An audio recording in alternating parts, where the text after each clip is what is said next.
Hello, everyone, and welcome back to another episode of the Islanders Never Say Die podcast. I'm your host, Son X, and with me, as always, is our hockey analyst and expert, the Grumpy Old Man. They say there's no shame in his game because he's always the same. NHL. Okay, NHL, hockey, NHL. Yes. Oh, You know, you got it right for a couple times, and you slacked off. Yep, that's it. That's it. Poor performance, X. Yes. But I have a question, Grumpy. What sport do they play in the NHL? Hockey, but you don't hear me talking about. Okay. Thank you very much. All you right. don't hear me talking about like the midget so leagues glad. or anything like that. I'm This is so glad. The show for the NHL. It's not like we're talking about, second tier Swedish league. We're talking Do we about not the talk NHL about here. prospects? We're talking about the NHL here. Do we not talk about prospects? I'll wait. NHL prospects. I'll wait. It's NHL. Where are they currently playing? What are you an expert at? Thank you very much. Besides failing at the What introduction. am I an expert at? Just about everything else. Yeah, sure. Just about everything Why else. don't you get to talk about the things you're supposed to remember to talk about every week to start the show? I usually do. So to start the show off, we just have to go over some housekeeping. If you guys enjoy the content here, and even if you don't, please like, subscribe, turn on notifications, comment. That way we can get the algorithm out to the masses. We shoot to usually have this show every Wednesday at 9 p.m. Eastern Standard Time. And if you do like the content over here, we have another show called the TJ and the Grumpy Old Man podcast. And that show is every Sunday at 8 o'clock p.m. Eastern Standard Time. So if you guys enjoy the content, What is that show about? All sports and entertainment and movies and wrestling, one of Grumpy's favorite topics of all time. And then very rarely do we talk about wrestling. Very rarely. Fan fights too. We put fan fights in there as well. If there's deaths, we talk about that. Usually, yeah. That's usually when it pops up. Or WrestleMania. We do usually talk about WrestleMania. Yeah, we do. We talk about it. It gets brought up. Okay. Only if someone asks a question. That's true. That is very true. So, Grumpy, I know you sent me some articles today, and I know Wah went ahead and gave his some of his insights for the upcoming regular season in the NHL. Go ahead and pull this article up for you. You want to go over the video? You need to work on your segues. They suck. Okay. It's a 9-minute clip. Have you previewed it? I've not previewed it now. Okay. I pulled it up like 15 minutes before we started the show. Well, no sense listening to a 9-minute clip. Okay. Give your insight on it then. But why don't you got to make it bigger. I cannot read it. If you want me to read it, I cannot read it. It's too big. Read too small. Click on I understand. There we go. Look at that. Okay. So what did you read the article at all? I as I said, I pulled it up 15 minutes before we started the show. Okay. Patrick Waugh did his preseason presser, if you will. And some things stood out. He talked about how the power play was bad and the penalty kill was bad. And, they want to improve that. It's a top priority this offseason, blah, blah, blah, yada, yada, yada, yada, right? Everyone knows that, right? But the interesting thing to me was that he brought up some line combinations. There were a couple of things. Actually, he brought up some line combinations potentially for the Islanders to start the year. And I was surprised, should we say. He mentioned the third line was going to be. Why don't you tell us what the lines are, X? Can you do that? What the lines are here? I can pull them up. Give me a second. Yeah. Okay, he's putting Maxim Shabanov and Jude Drouin with Bo Horvat. I don't know if that's going to be the first line or the second line. And the one thing that stood out to me is you have Jonathan Drouin, who is not exactly the most robust player. He's certainly a finesse guy. And you have Shabanov, who's like 5'6" on a good day, not physical at all. And Bo Horvat, who could pass as somebody, who can carry his own weight in the offensive or defensive zone.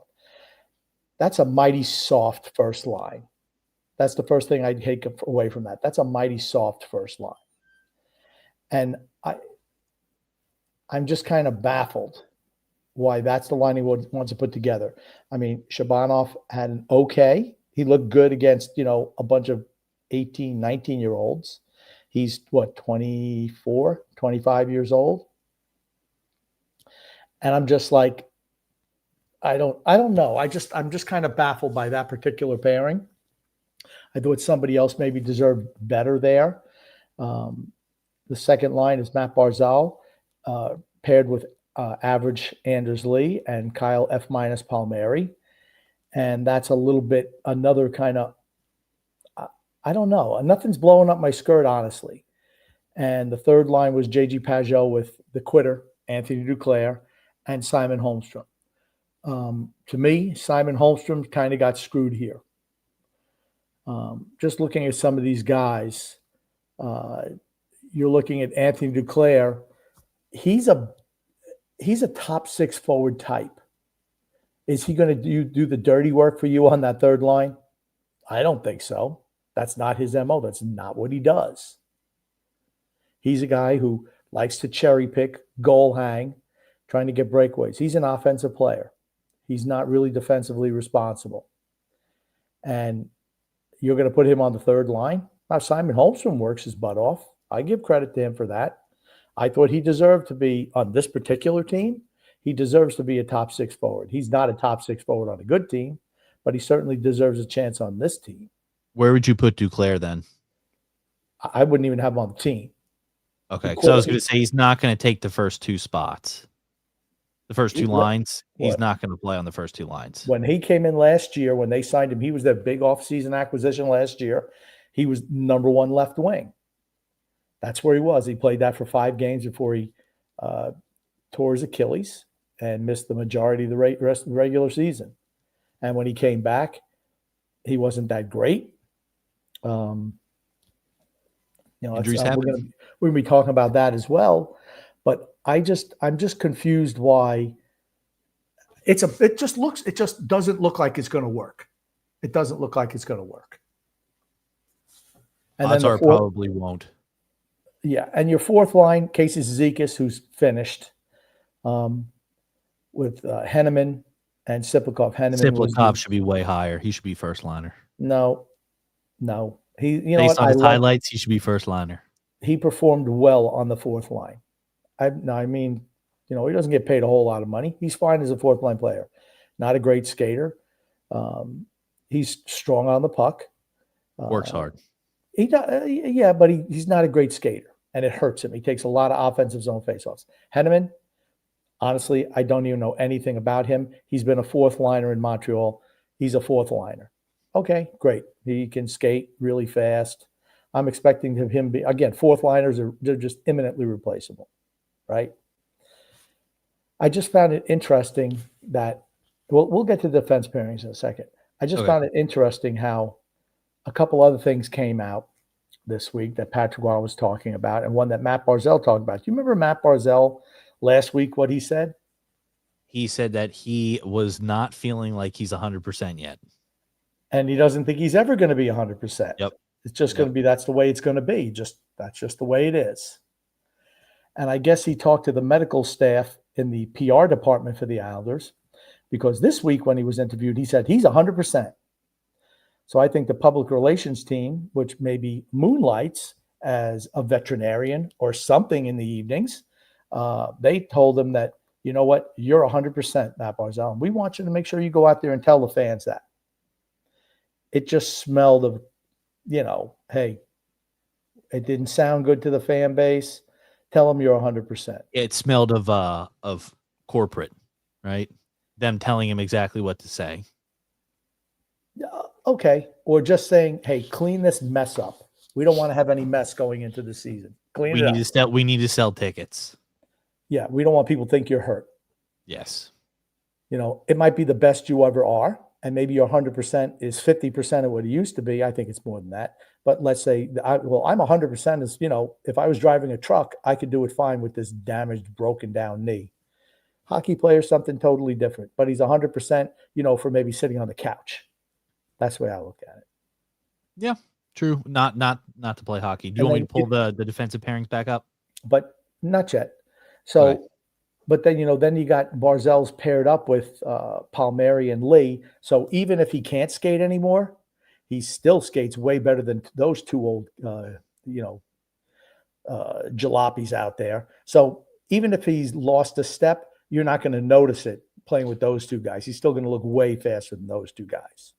Are your hopes that Palmieri and Lee, or I guess you said, was it Pajot and Lee are the two that we were looking to trade at the deadline? Yeah, they both. Okay, so now Palmieri, but you're hoping that Lee can maybe get some production with Barzal this year, look good, and get moved. He looked good last year to start the year.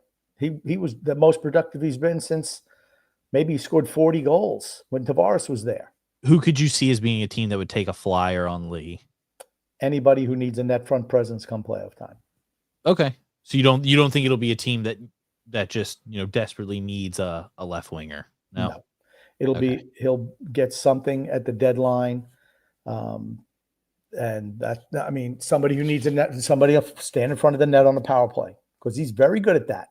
That's his strength. Do you have an idea of what kind of value in return you get on him? Don't know what it's too early to tell.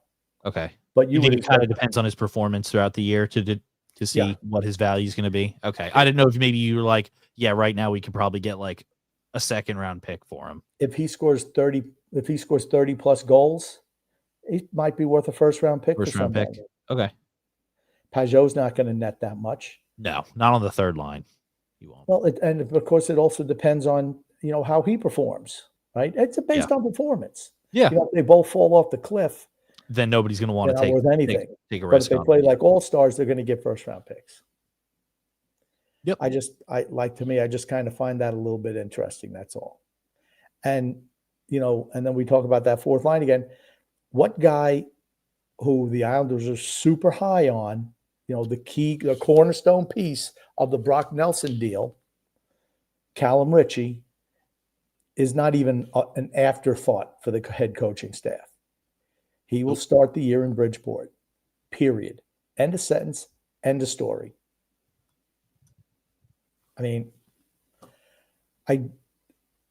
There's no way. And now, like I said, best case scenario for me is you put him in every situation down there in the minors in Bridgeport. Hopefully Rocky Thompson is a good coach. Yep. Who can advance his career, because no Islanders really, I can't even think of the last time the Islanders Develop developed talent. a forward Yeah. out of their minor league system. I mean, Matt Barzal was there for a cup of coffee. Yeah. Simon Holmstrom sucked while he was there, and he sucked while he was up with a good team. Tavares was already good. And Tavares never played in the minors. Well, I was just, okay. Tavares I was just never played in the minors. I'm talking about guys in the minor actually league played. developing younger forwards. The last two who developed were Anders Lee, and after that, Brock Nelson. Think about that. Those are guys 33 years old for Nelson, and I think Lee's going to be 36 this year. That's been a long time in between developing a forward out of your minor league system. Yep. So, like I said, but Brent Thompson was there for years and years, and no one ever developed. Again, Simon Holmstrom was the closest to it, but he didn't develop in the minors. He sucked in the minors. But when he came up with the big team, Patrick Waugh got the most out of him. It's Patrick Waugh who deserves all the credit for Simon Holmstrom, in my opinion. I mean, you know, I just, and it doesn't bother me that Callum Ritchie is going to start the year in the minors, play him in every situation. When you move Pajot, hopefully he'll be ready to take on the workload that he took on the third pair, because that's where optimally you see him to start his careers on the third pair. Maybe they can move Casey Zizekas at the deadline. Who knows? They got a lot of guys who are, you know, third and fourth line and bottom six guys loaded with them. Where's Pierre Engvall? One of Lou Lamoriello's marquee signings. We traded a third-round pick for him. He was okay for an 18-game stretch playing with Nelson and Palmieri, I believe. He was okay. Nothing special about him. Fourth liner for Toronto. And he got a 7-year contract. I mean, you don't give fourth liners 7-year contracts, but Lamoriello did. But he's the odd man out here. Do you think he was right? I was going to say, do you think he was writing stuff in their contract where he was getting kickbacks for signing them for that many years? I do not think that's the case. He just said, I need a bonus, and they would have just given it to him. Yeah. So to me, again, and remember, training camp is like, what, 2 weeks long? That's it. That's it. So it's not like there's, oh, man, this guy's going to shine. He's going to score 15 goals in the 2 or 3 games he plays, and he's going to turn heads. That's not going to happen. He's going to start the year in Bridgeport. Grumpy, you just went out. You just went out for a minute. You might need to repeat yourself. Callum Ritchie's not going to score 15 goals in the 2 or 3 playoff games that he's allowed, preseason games that he's allowed to play. So he's going to be starting the year in the minors. But that's the way it is every year for the Islanders. They already have their team penciled in. The only surprise to me was Shabanov maybe starting on the first line. I don't know how he stands up to the rigors of the NHL. And it's not like he's got a couple of tough guys on his line who'll protect him. How do you think a guy like that would fare against a team like Florida, for instance? Struggle mightily. He get pounded. They pound little guys like that. It's like big brothers beating the hell out of their younger brothers. I was going to say, that's something I noticed with the team. There's not really any, at least what's pointed out to me, not many enforcers. Well, there aren't any enforcers in the league anymore. The league has gotten rid of those players. They think fans don't want to see fights. They're wrong, of course. I was going to say, I was like, I don't know. Well, watching the, what was it? The Four Nations face off. I mean, it seemed like there's some pretty good enforcers, at least at the beginning of that Canada-United States game. They weren't enforcers. They were really guys good weren't players. Afraid to fight. Yeah, that's right. They were really good players who are tough. I guess I need to reword what I see. Like, I don't see us as having any like tough guys, I guess I should say. Well, okay. It depends what you mean by tough. I mean, Scott Mayfield is tough, but he can't fight worth a lick. I guess that's what I'm attributing toughness to, is the ability to fight. Okay. Then we used to have, who was it, Ross Johnston? Oh, that was a long time ago. A fighter, right? We don't have a guy like that where it's like, okay, if we, let's say one of our, let's say Schaefer gets run, right, really hard by somebody. Who are we going to have that's going to go out there and beat the crap out of one of their players? Who do we have that can fill that role? Probably Anders Lee has taken on that role in recent years, where he's not going to let guys take runs at him. Now, remember when Matt Martin was there, even though he couldn't fight at the end, or Cal Clutterbuck. That was yeah, but I was going to say that was. I mean, but Matt Martin for years though could fight. He could not at the end of his career. He's kind of finished at that point in time when it came to fighting, but he absolutely fought all. I remember watching him fight when I was younger. I remember watching him fight all the time. He was one of the quote unquote enforcers that we had on the team. Yeah, I don't see a guy like that here.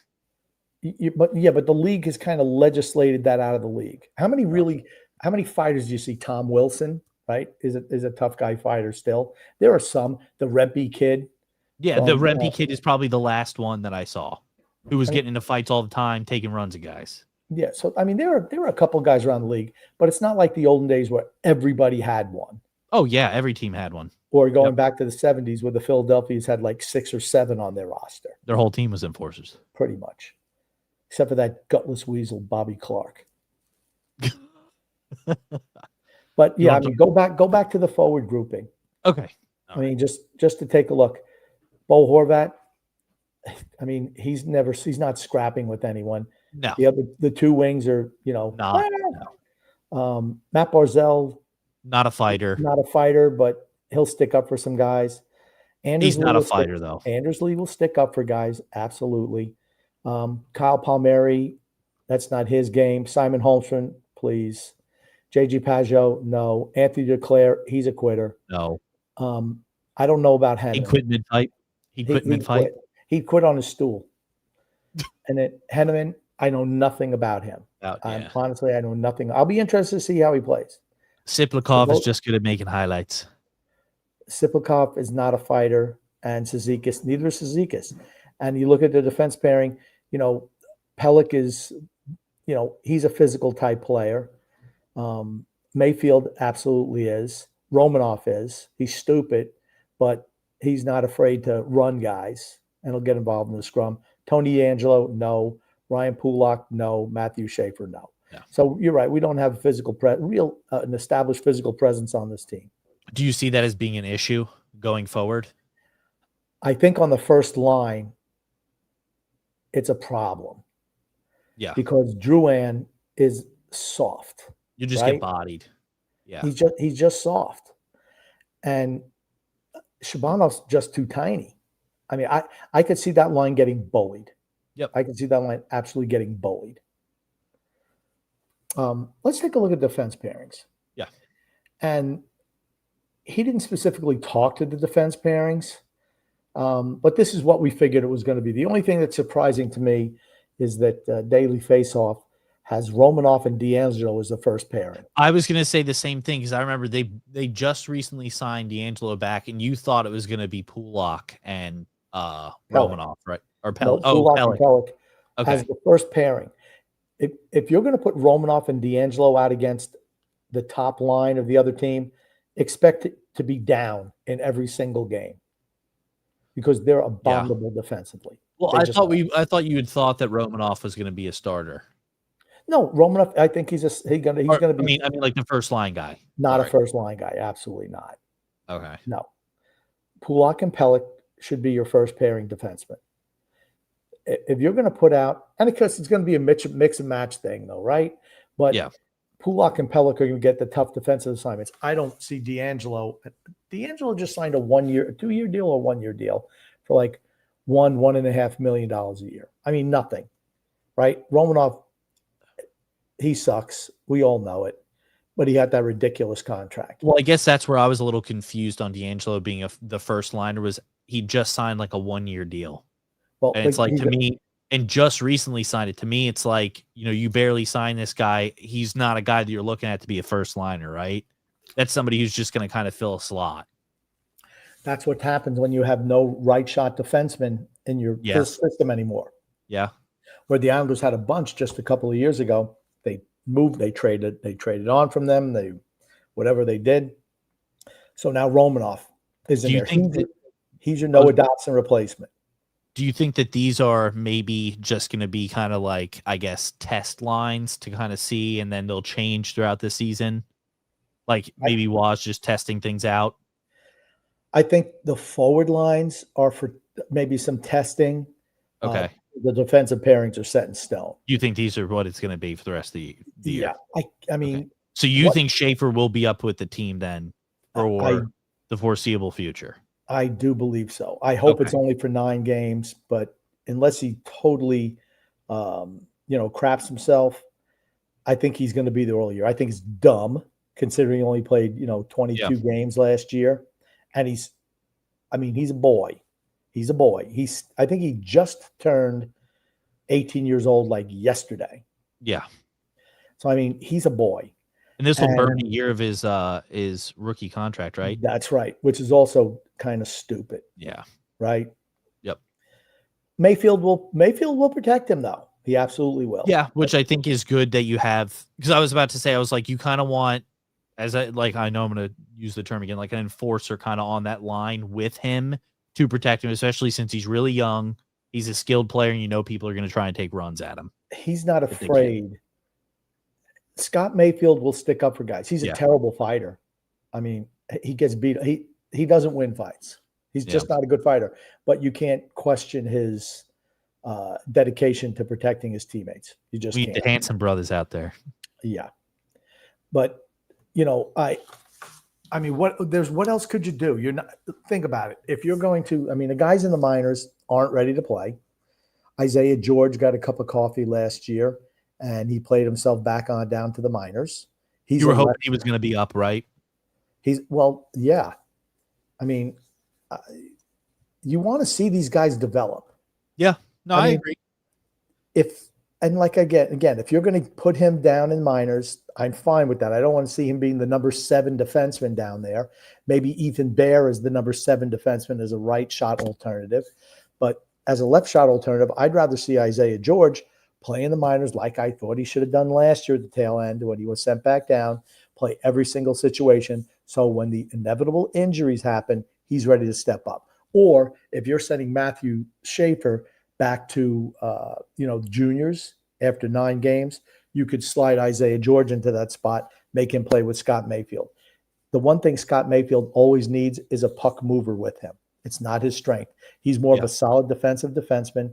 And if his partner, it has to be the puck mover, like Devon Taves in the old days. That's when I thought Mayfield looked his best. Mm-hmm. He covered for the mistakes that Mayfield would make passing the puck up the center of the ice, which he did numerous times when he was younger.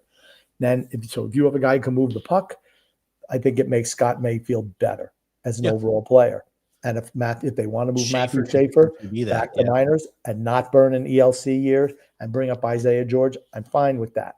Okay. Again, for me, this year doesn't matter. I agree with you. It does not. You're not winning anything this year. But you're not. It's not like you could not put Schaefer with D'Angelo. You just couldn't do it. Yeah. D'Angelo just plays absolutely no defense, and Schaefer's just too young. And are you gonna take Schaefer and put him with Pulak? Pulak would be a steadying presence for him, but then you're going to put Pellick and Mayfield on a line together, on a defense pairing together. Man, they're awful slow, and neither one of them can move the puck. So that's problematic. That's why I think these are going to be defense pairings. And even if Schaefer gets, bumped down to the minors after 9 games, maybe an Isaiah George comes up. That's why I thought the Islanders should have done their best to sign Mike Riley back. Yeah. He signed on the cheap for Carolina. Carolina knows what they were doing with defensemen. There's only one guy who didn't pan out as a defenseman in Carolina when they came there. You want to know who it was? Tony freaking D'Angelo. He was miserable in Carolina. And Carolina turns every defenseman into somebody like, oh, man, these guys can really play. Do they still have Brett Burns? What? Is he still on their team? Burns? Isn't Brett Burns? He's gone. They transitioned away. They transitioned away from their older guys with the younger guys. Last year was certainly they were old defensively. I think they still got. They still got to the conference finals. Yeah, they did. They made it far. Yeah, they definitely did. But they weren't. That's part of it is playing in the Metro division, and the other part is they're just not good enough to beat, or they haven't been good enough to beat the Floridas, the Tampas in the league. And they got to come up against them every single year in the conference finals. Do you think they will? Now, this is kind of off topic of the Islanders, but do you think they will ever get another cup anytime soon? I should say Carolina. Yeah, they need a new goaltender. I feel like they're right on the cusp every single year, but they just can never close it out. But they they don't have Sebastian Aho is really good, but they don't have, and Nikolai Ehlers is good, who signed with them, but they're like, I'm not saying they're not A players, but they're not like Florida. Florida's got Barkov, right? Barkov's great. Yep. But Barkov wasn't good enough. They needed a sandpaper guy. And when they got Matt Tkachuk on this show, I talked about when they got Matt Tkachuk, they gave up Jonathan Huberdeau, who had like 105-point season. I think he was top 3 in the NHL scoring, and Mackenzie Weegar, a defenseman. They got rid of those guys and got Matt Tkachuk. And I thought that it was a steal for Florida. I said at the time. You froze again, by the way, Grumpy. You might need to repeat yourself one more time. Okay. I thought that now I'm at TJ's house. I know. He's got that DSL dial-up on you. Got that DSL dial-up. That's right. I'm babysitting tonight. My little darling is taking a little nap nap. She's sleeping for the evening. So, but I'm keeping an eye on her, make sure that, and she's absolutely a goner. So I'm not going to be yelling and screaming today like normal, because out of respect for the little angel. But for Carolina, you saw Florida when they made that deal. I said on the show, I said Florida just got a heart transplant, because that's what they needed. They absolutely needed that to have any shot of being. You see teams that are just kind of treading water. Carolina is one of them. Yeah, they tried to bring in Rantanen. Okay, didn't work. They moved them. They got Stankovic, a couple of firsts, whatever they got, and they're loaded with prospects. You see, they've transitioned their defense now. They have the Michigan kid coming in who looked like a real player in the playoffs coming in there. I mean, everything they touch turns out well. They don't have a goaltender. That's their biggest thing. Freddie Anderson is good. Kochekov is okay, but Anderson's always hurt, and he tends to shrink in the playoffs. There are games where he'll pitch a shutout in the playoffs, but he's not a guy that like, oh man, like if you're telling me one game to win, who are you going to pick? Well, it's going to be a guy like Vasilevsky or Bobrovsky or something like that. It's not going to be a Stuart Skinner or Freddie Anderson. That's the problem Carolina has. And until they solve that issue or even address it, they don't even address it. I just think that they're going to get another elimination by whoever comes out of the Atlantic. Probably Florida again. Who knows, though? But let's scroll down to the goaltenders, because Patrick Waugh had some interesting information on the goaltender situation as well, where he's talking about, you're looking at this setup here. Remember, Ilya Sorokin, of course, is on a long-term deal. Automatic number one. David Rittich was signed, and they're like, oh, he's insurance for Semyon Varlamov. Okay. David Rittich was a starting goalie for Calgary, I think 3 years ago. He was a starting goalie for the Kings 2 years ago, or certainly a 50-50 split.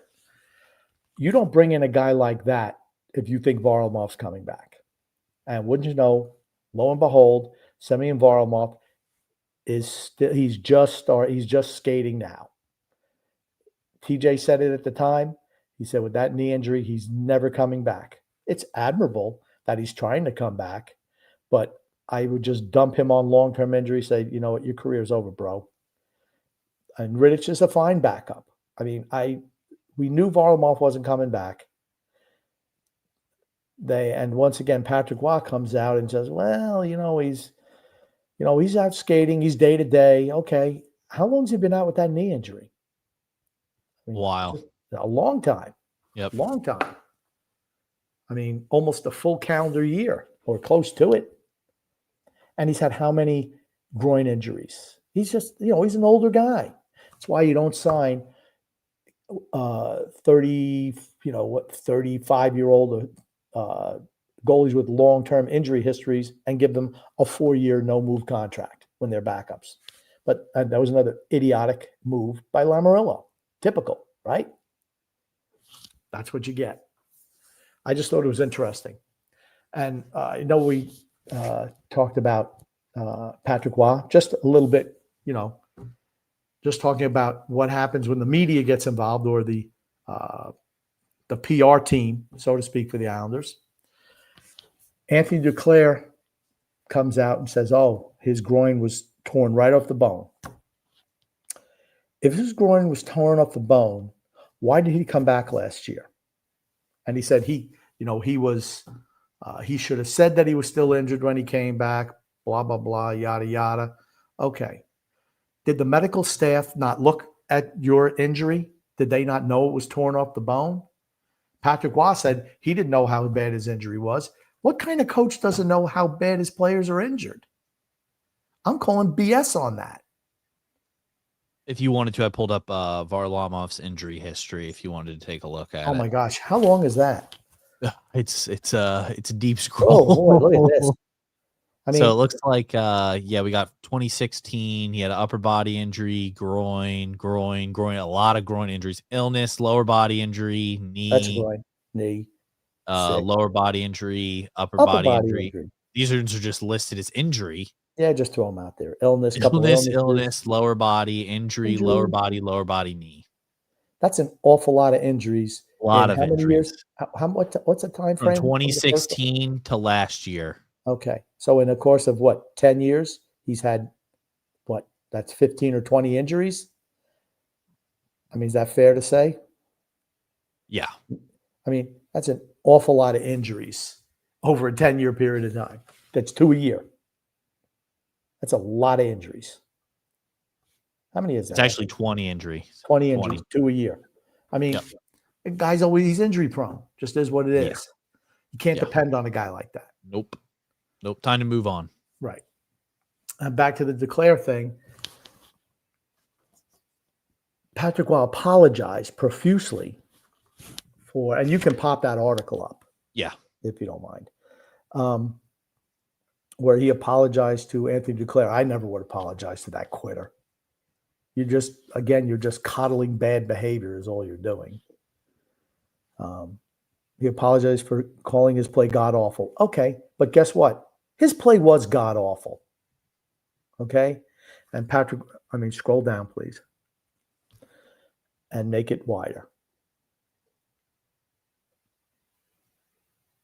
Okay, there we go. And he did. He sharply criticized him late last year, and that's when Duclair just quit. I'm quitting. I'm not playing anymore. It was god-awful, not playing up what we expect of him, and he took a leave of absence. Who the hell takes a leave of absence from a team? A quitter. The quitter did. Do you think anybody from Florida would be taking leaves of absence? He was on Florida the one year that they did not win the Stanley Cup. Maybe that's why they didn't win. I don't know. Maybe. You got to quit in your locker room. You got to get rid of those guys. Here's the thing. They made no effort to re-sign him. None. Should tell you something. It should tell you something. And then the team magically wins back-to-back Stanley Cups. And it says here, Duclair drove to his off-season home in Montreal to apologize, and the East expressed a desire to move past the awkward situation. Duclair explained he was still, keep scrolling it down, please. He was still dealing with the effects of a groin injury that signed him for 2 months. I told him I don't need an apology. I just needed him to know I was playing hurt, and he told me he didn't really know the extent of the injury. He said, I think it was part of miscommunication by everybody, myself included. He just obviously thought I was playing at 100%, which I wasn't. And Waugh said that the conversation with Duclair went really, really well, and he regretted his post-game comments. It's an emotional game. Sometimes you're saying things but the outcome didn't do anything good for us. Your team sucked last year. It didn't matter what the outcome was. You're never winning. I feel like almost it was negative more than anything else, and I think Anthony had a lot of trust in me, and I felt like I let him down a little bit.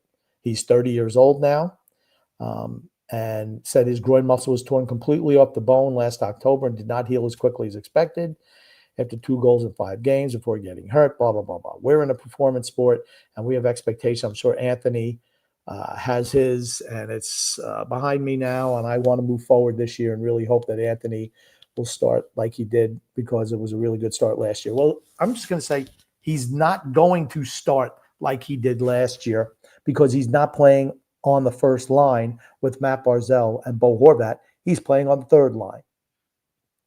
Do you think the GMs told Waugh to kiss his ass? I think that They weren't cutting him loose. And they said kiss his ass to get it back. I don't think kiss his ass, but he's like, do what you got to do. Let's get this thing cleaned up. He's going to be on the team next year. I think that's what it is. So, you know what? Let's go out there, have a little kumbaya meeting and, smooth shit over. Tell him whatever you got to tell him. We need to get this guy to produce because he's going to play. He's going to be a starter for this team. That's what I think happened. It is crazy, though. Like, usually hockey players are the last ones to have, like, an ego kind of like that. Okay. There's a reason why Anthony Duclair has been on 9 teams in 12 years. 9 teams in 12 years. Like that. He's not a locker room guy. He's not a team player. He cares about himself. 9 teams in 12 years. And he was a first-round draft pick. So, it takes a lot to give up a guy who's was a first-round draft pick. It's not like, he's our first-round draft pick and, we're going to cut him after 1 year or trade him after 1 year. No. You did something. Yeah. You're the reason. At some point in time, when teams keep letting you go, it's not the teams, it's you. The biggest issue for me is the fact that you didn't tell. I just don't believe it.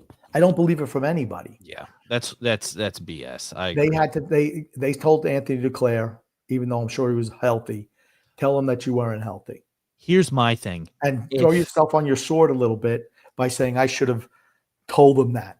It protects the organization, right? Here's my thing. If Wah did not know, and this is legitimate, if Wah did not know the injury status of his player, whoever is the head of physio or the head of health for the Islanders should absolutely be canned. There's no way that the head coach should not know the current status of an injury on his players at all times. That is absolute horseshit. That's why they had Anthony Duclair come out and say, well, I didn't tell them. That's a lie. I didn't tell them how badly I was hurt. It's absolutely bullshit. Yeah. And again, we talked about it last year. Teams do not put guys out there who are hurt. No, they're not going to risk somebody getting a longer injury or even more hurt where it can affect them lifetime-wise. Particularly for a player who's on a team that's going nowhere. Yeah. Okay, Matt Tkachuk came back. He was obviously playing hurt in the playoffs. Obviously. He got hurt in the Nations Cup, whatever the thing was last year. He got injured in that, and he needed surgery. But he rehabbed to get back for the playoffs. Yeah. Totally different. Yeah. Totally different.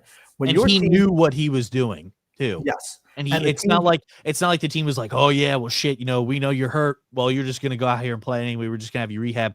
I guarantee you signed off on it, said, yeah, I'm cool to do this for the team. I want to do this. And you heard Paul Maurice come out and say, this kid after the Stanley Cup Finals, this kid was a warrior with the injury that he was dealing with. Oh yeah. There's no way the team doctors tell the coaching staff if a guy's hurt or not. Also, there's no way in hell that a player's agent would allow that to happen either. To play through injury if they didn't agree to it. There's no way in hell that an agent would ever let that happen. Ever. It would never happen. Remember, that's their asset.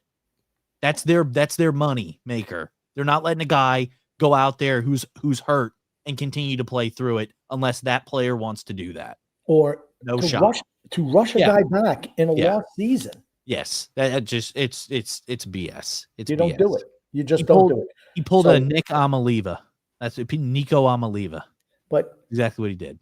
But what does it do, right? So they have Anthony Duclair fall on the sword by saying, "Oh, well, I didn't tell him, that I was still hurt." Okay, so what does that do? It protects the physio staff and it protects Patrick Waugh, and it shows I'm a warrior. I just wanted to play through it. I should have been a little bit more honest.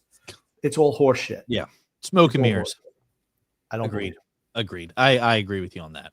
Yeah. I think it's garbage. You want to get some comments, Grumpy? No.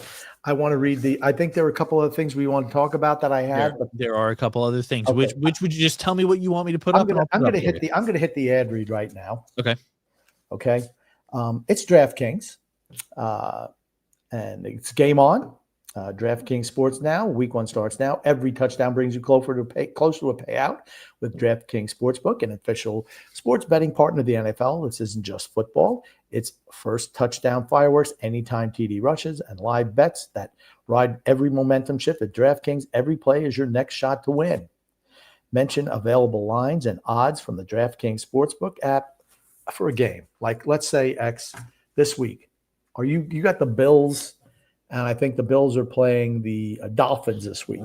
Okay, so put the house on the Bills. I'm not telling people if they can do what they want. That's not what you're supposed to do, so just don't say that. But, I mean, if you're looking at that line, that's got to be 10 points, right? Yeah. The only thing that keeps it close is the fact that it's a Thursday night game, and teams usually are not great on Thursday nights off a short week. I still think the Bills are good this year. Right. I think the Bills are definitely going to come out with a win. I agree. Now, and once again, what the line is today might be different. You get it. Let's say Josh Allen breaks a leg or something like that, walking out to his car. Then we're talking different story. Then we're talking a different story, right? Yeah. So, those are the type of things that could make lines change. Oh yeah. But I do want to say, for that new customers, this one's for you. Bet just $5 and get $300 in bonus bets instantly. Plus, grab over $200 off the NFL Sunday Ticket from YouTube and YouTube TV. Because the season starts now. Download the DraftKings Sportsbook app. Use the code THPN. That's code THPN to get $300 in bonus bets instantly when you place your first bet of $5 or more, plus over $200 off the NFL Sunday Ticket from YouTube or YouTube TV. In partnership with DraftKings, the crown is yours. Gambling problem? Call 1-800-GAMBLER in New York. Call 877-8-HOPE-NY or text HOPE-NY 467-369 in Connecticut. Help is available for problem gambling. Call 888-789-7777 or visit ccpg.org. Please play responsibly on behalf of the Boot Hill Casino and Resort in Kansas. Fees may apply in Illinois. 21 plus age and eligibility varies by jurisdiction. Void in Ontario. Bonus bets expire 7 days after issuance. See sportsbook.draftkings.com/promos. NFL Sunday Ticket offer for new subscribers only and order renewals until canceled. Digital games and commercial use excluded. Restrictions apply. Additional NFL Sunday Ticket terms at youtube.com/go/NFL Sunday Ticket/terms. Limited time offer. So please do that, people. Yep. Now, X, we can get to some comments, or we can touch on a couple of the other items. Up to you. I'm gonna leave it up to the grumpy discretion. Okay, so rubber stamp X is just gonna let me do everything. What else? No. I gotta please the king. What else did we have on the docket? We had it looks like the Islanders are premiering a new documentary series on the island. You had some information on some hockey legends passing. And then we also had the new uniforms for the upcoming season for a couple of teams. Yeah. Let's talk about whatever. Which one do you want to talk about, X? I'm going to let you go ahead, X. I'm going to probably pick a pretty easy one. Let's do the uniforms, Grumpy. Okay, that's fine, because I think that's easy. I want to see your opinion on the uniforms, see how they jibe with mine, and we'll just take it from there. We can just go through a couple of them. I'll just kind of pull them up here as we go. Yeah, pull them up. All right. Let me know if you can see this one okay. Let me know if you can see that one okay. Okay. Seattle. Again, there seems like there's just a lack of color in this one. On a scale of something's missing. Yeah. I mean, something's missing. I think I don't think the uniforms are awful. I think that they should have done some form of color in the shoulder pad area. Okay. So on a scale of 1 to 10, do you want to do 1 to 10 or 1 to 5? Let's do 1 to 10. Let's do 1 to 10. What do you give it? I like the black and red. I'd probably give it about a 6. I give it about a 6. I give it a 2. I think 2. Wow. Terrible. Okay. Terrible. I'm not a huge fan of their logo. I'm more so excluding the logo and looking at the color scheme that they have is what I'm looking at. So their logo sucks. I think their logo's god awful. But the color scheme's not bad. I think the black and red is nice. Some teams have crappy uniforms, and it doesn't matter what you do, they're always going to be crappy. Edmonton Oilers, crappy uniform. Yeah. Well, I'm going to let you know theirs stinks because their logo stinks. Their logo's terrible. That's the logo. The logo's the most important thing. They should have done something with like an actual, like a Kraken, right? An actual Kraken on there would have been a lot better. Galloping Gertie. Like the Krakens. It's like been the history of this area. The Krakens. All right. Next one we got. These are always good. Okay, so make that a little bit bigger so we can see your boy Ovechkin. I know he's your favorite. The legend. There he is. Hold on. We got to get a zoom in on his face right there. Oh, yes, I don't care about his face. What do you give this, X? I like. Okay, so I'm biased because I really, really like this style of Capitals jersey. I've always liked it with the actual Capitol building on the shoulder pad patches, and then the screaming eagle. I mean, it's got to be like a 9 for me. Okay. The colors, I'm not the biggest. I like the older color scheme that they had back in the day with like the actual brown on the eagle. Even though their team colors are red, white, and blue normally. Yeah, I know that, but still, I've always liked the older one better with like that darker, neat, almost like a I don't even know what kind of blue you green. It almost seemed like it was green or something. Yeah, like a greenish blue. I liked those uniforms a lot better than these ones, but I'd still, the logo itself is amazing, so I'm giving it a 9. I'm giving it a 9. Yeah, I'll give it a 9. Actually, I'm going to give it a 10. I happen to like the logo. Yep. I like the color scheme. For a third uniform, I think it's really well done. Yep. Yeah. Yep. I agree with that. I can definitely get on board with you on that one. So thumbs up for that one. Thumbs down for Kraken for me. Yeah. Yeah. No, I can see that. I can see that. And we got a couple more we want to look at. Yep. The next one is going to be the Red Wings. Let me get it pulled up here.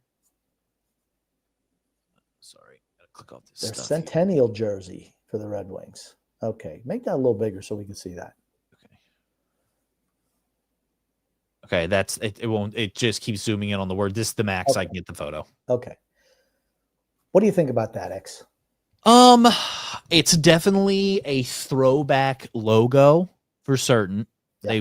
They went for an older vintage look on it for certain. There's not a lot there, but it's classic.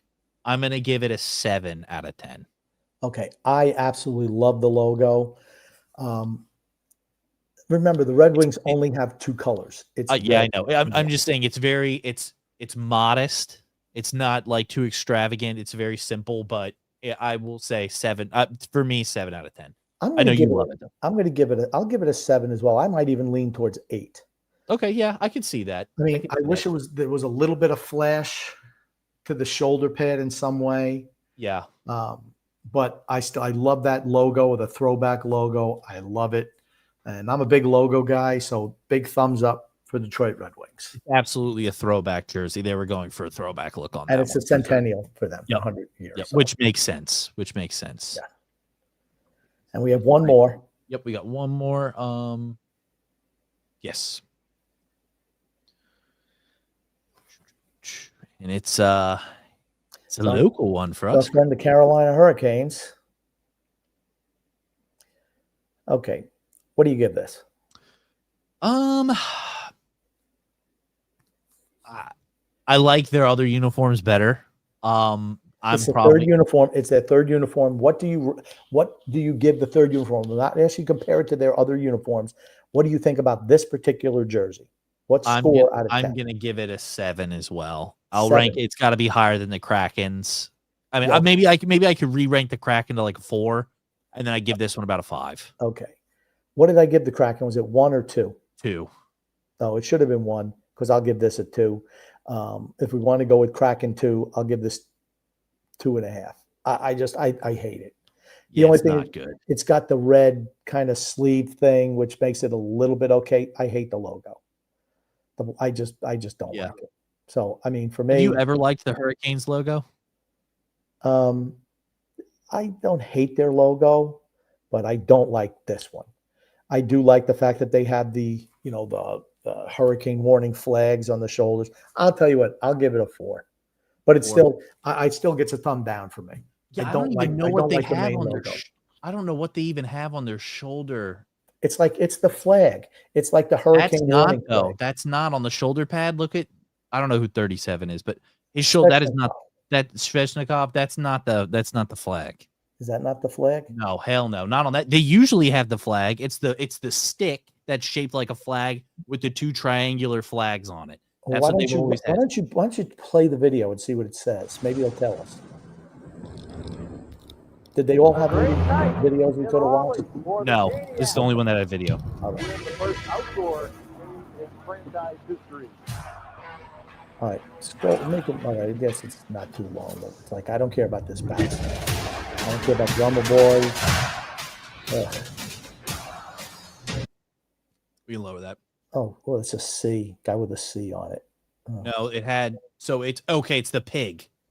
One of the patches is the pig. All right, back to a 3. That's their mascot. I hate the pig. Oh my god! So it'd be like the Islanders having Sparky on one of the shoulder pads. Yeah, that would get a big F for me too. Oh come on! You don't like Sparky? Not a fan of the pig.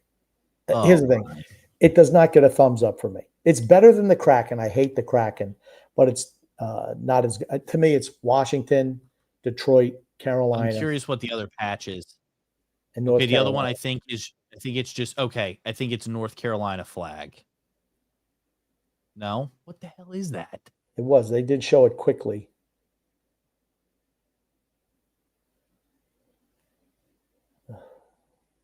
Yeah, North Carolina. Okay, it is the North Carolina flag. That is horrible. That was a god awful take.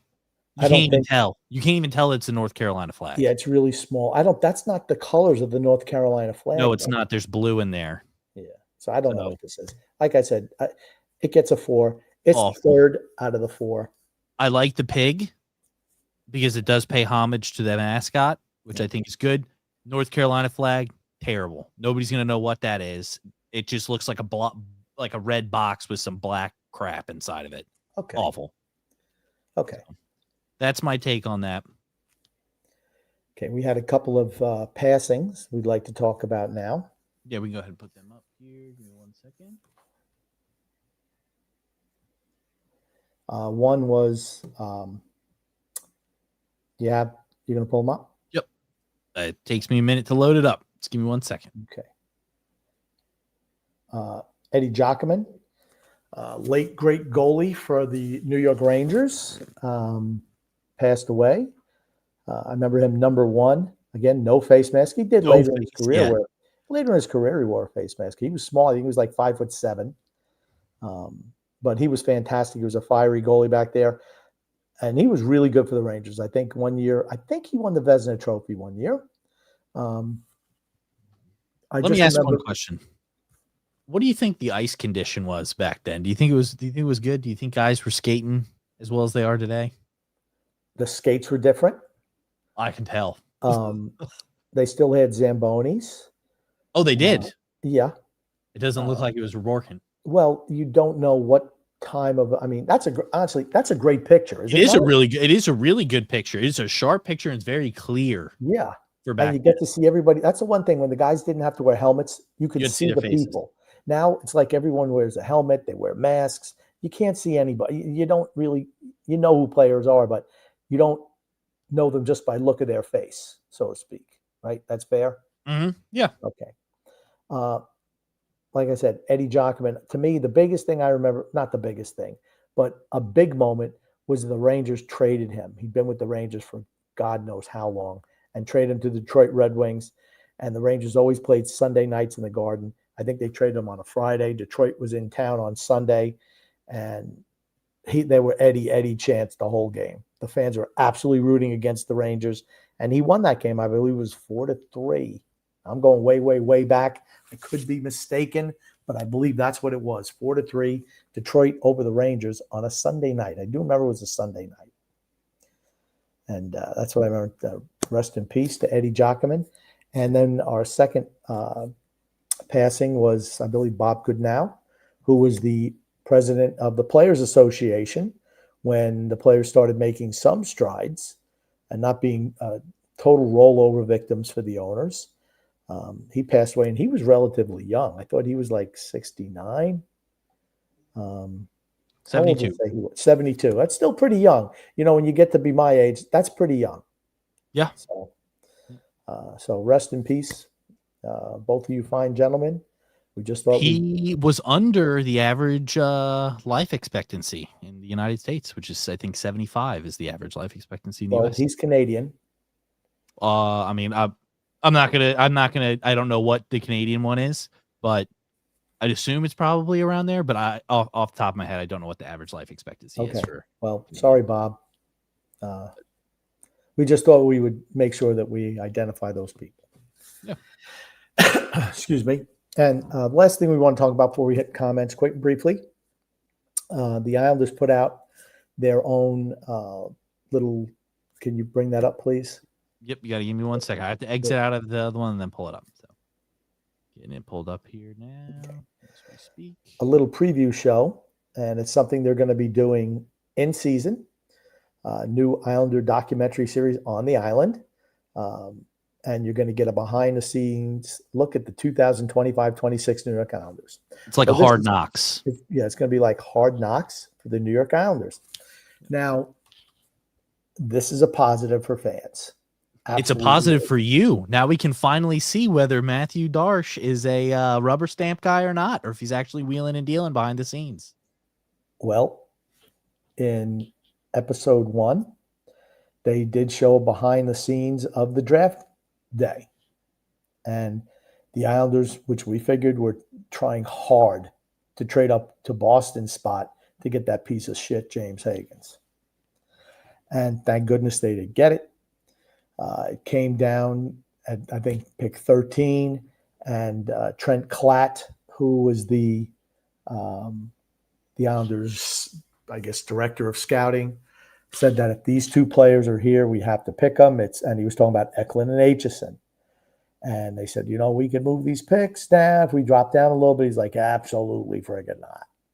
So they went with Eklund and Aitchison. I think it was a smart move, particularly where the Islanders franchise is at this time. You want to get as much high-end talent as you can. I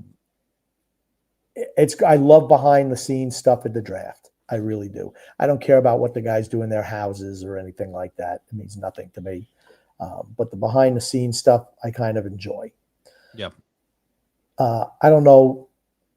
We'll find out about Darce as the season goes on. This never would have happened if Lou Lamoriello was GM. Absolutely never. So in that respect, this is a plus for Darce. Well, it just would have been them wheeling around Lamoriello. Well, he just would have said, no, we're not doing that. We're just not about that.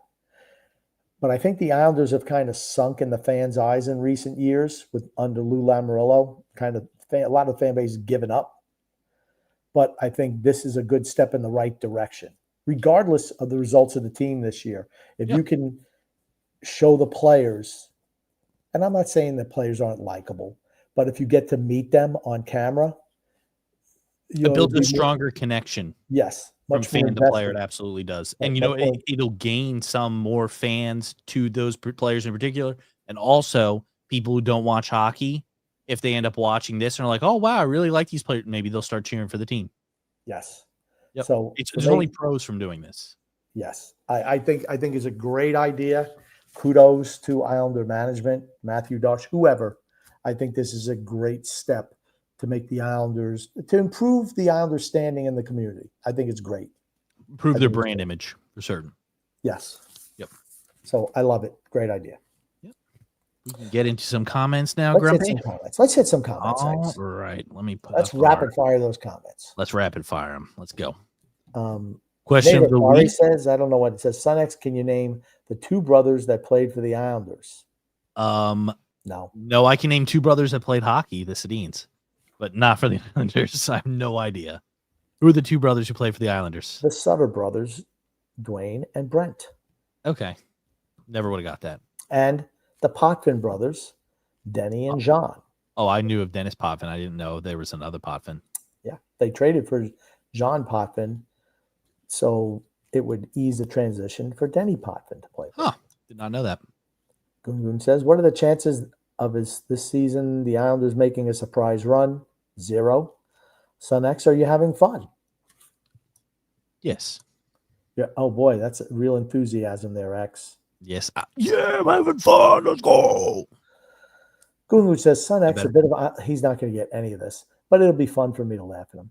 A bit of Islanders history trivia. What infamous chant did Weisenheimer Islander fans enjoy chanting whenever the Rangers played at the Nassau Coliseum before 1994? Are reading Phil's facts tweets a chore? I don't read his tweets. I just wait for his phone call. I don't remember what chant. I remember they did the yes, yes, yes chant, but that's about it. No. And I always hated that chant. It's the worst chant ever. I know. And then they used to do, hey, Josh Bailey, are you going to score a goal? We're talking about, maybe you just did not read the question. I know, 1994. I was not going to get that, but I was just naming off some of the other chants, so maybe I get a half point. The chant was 1940 because that was the last time the Rangers had won a Stanley Cup. Oh, okay. Gotcha. Thomas Antonetti says, good evening, gents. Thoughts on Kirill Kaprizov from Minnesota make to the Islanders a free agent next season or at the deadline? I just don't see them paying anyone over $12 million per season. Well, Minnesota offered him, what was it, $16 million per? And he turned it down.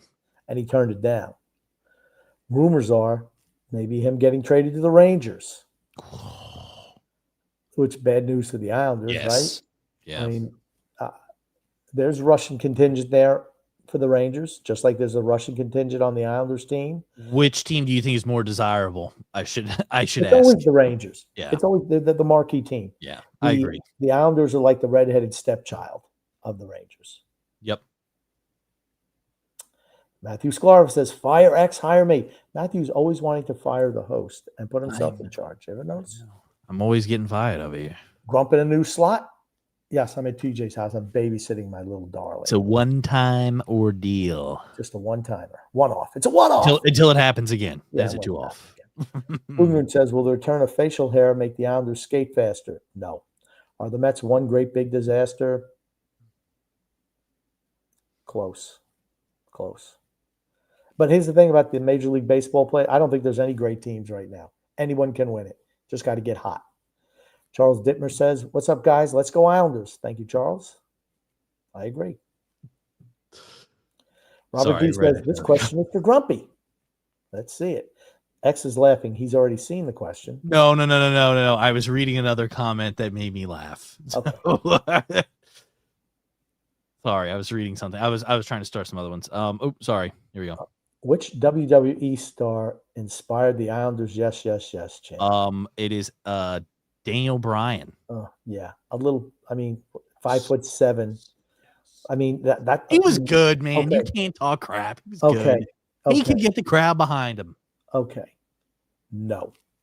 When you're stealing a chant from a B player in the WWF, a B player, he was. Wasn't he like WWE World Champion? He was. That was the joke. Come on. That was the joke when they were pushing him at that particular time, is that he was a B, maybe a B plus. That was the big thing. He wasn't an A star.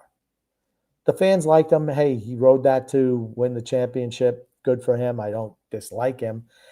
I just can't. I mean, you're stealing a chant from a WWE guy, unless it's like Islandomania running wild, which still you're stealing it from somebody. Come up with your own chants.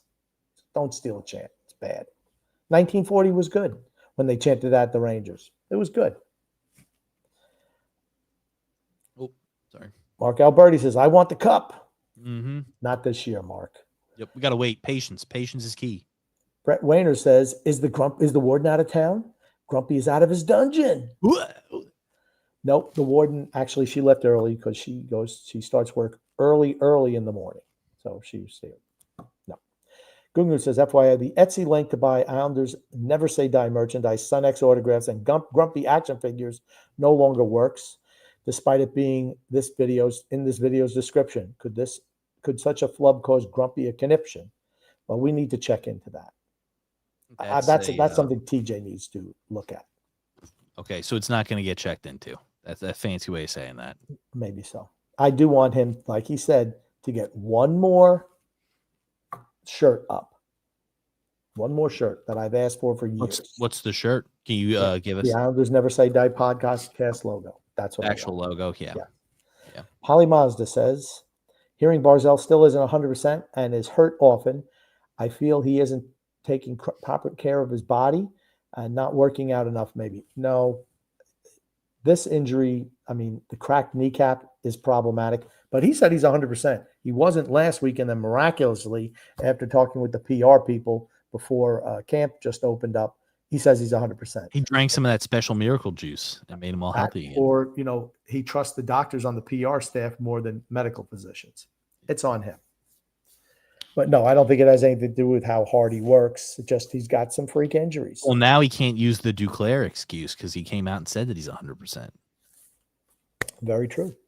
Nick D says, Grumpy Sonics, how you guys doing tonight? Once again, Barzal is on the geriatric line. Guess we have to wait and see how Barzal performs before the regular season to see if that knee bothers him.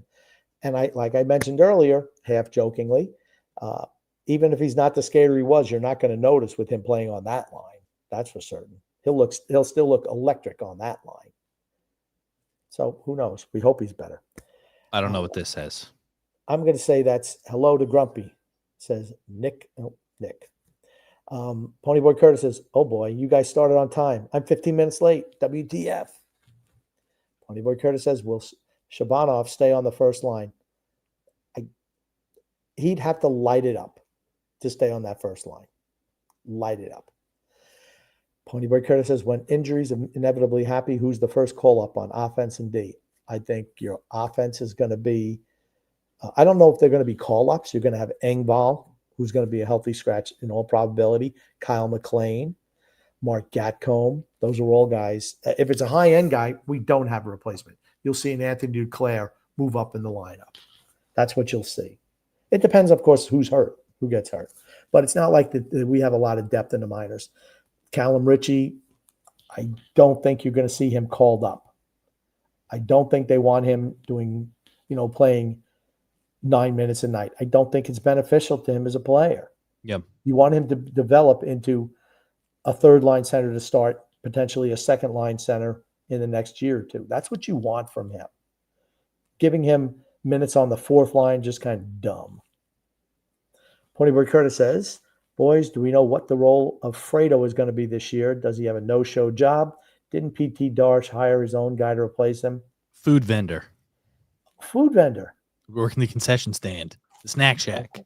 I think Fredo is, it's a no-show job. That's what I think it is. He'll work with a construction company, and it's a no-show job. Probably when his parole officer, Seymour Scagnetti, comes out and says, hey, Seymour Scagnetti. Where's Fredo? Oh, hey, sorry, Seymour. We just sent him down the coast. He's swimming with the fishes now. No, that's Luca Brasi swimming with the fishes. He was swimming with the fishes too, though. No, he wasn't swimming with the fishes. Fredo never swam with the fishes. Well, he didn't. Okay. No, here's the thing. You didn't sign the Sicilian message with, the bodyguard's bulletproof vest with the fish in there. That means sleeping with the fishes. Fredo just poof. Maybe he just left home. He went on a boat ride and never came back. He did go on a boat. I wonder what happened. I can only imagine. I don't think he was flipped over the side. I think they probably grabbed him up into chum. Or something. Yeah. And buried him somewhere else. So instead of sleeping with the fishes, he's living in the fishes, is what you meant to say. There's no way they were going to dump him in the water right next to the compound. Michael Corleone, way too smart for that. Way too smart. He went for a boat ride and never came back. That's all I'm going to say. And they find Fredo, your brother, with cement shoes. You're going to get popped for that. He went for a boat ride and never came back. Well, he did go for a boat ride, and you did see the gun, but maybe it was like a gun that said bang when he pulled the trigger. We don't know. Of course, that's not the case. Gungan says, gents, can you provide a TJ update for Islanders Nation? Son X, and what is Dog Z's current location? He is over here next to me. He's resting right now. Dog Z is how old now? 5 years old? 5. He just turned 5 on the 15th. He's You should have put his old. picture up of his little birthday, Oh, I know. little dog Z. Maybe you can do I that. don't have it. I don't have it on the computer. Oh, okay. Well, you I have put it up- on your text, don't you? Yeah, but I don't have my phone connect. I mean, I can pull it up on my phone. Yeah, just Like, put it up show there. Everyone wants to see Dog Z with his little hat. Ponybird Curtis says, "What do you guys think about the list of players that Team Canada invited to their summer orientation this year? Florida had the most players from one team invited with 5. Edmonton had the next most with 4. You win, you're going to have more guys invited. It's just that plain and simple. And There there's he a is. little buddy Dog Z. That's the boy right there. He's a good boy. He really is. He's a a good little- boy. Very he's a good boy. He's a good boy. Ponybird Curtis says, which I don't think is coincidental. No, the teams, I don't know who the guys are, but for Florida, I can really only think of 2 who deserve to be brought up. I guess Bouchard is probably one who was brought up, but it's got to be McMichael and Draisaitl. That's it. And Florida had 5, probably Barkov,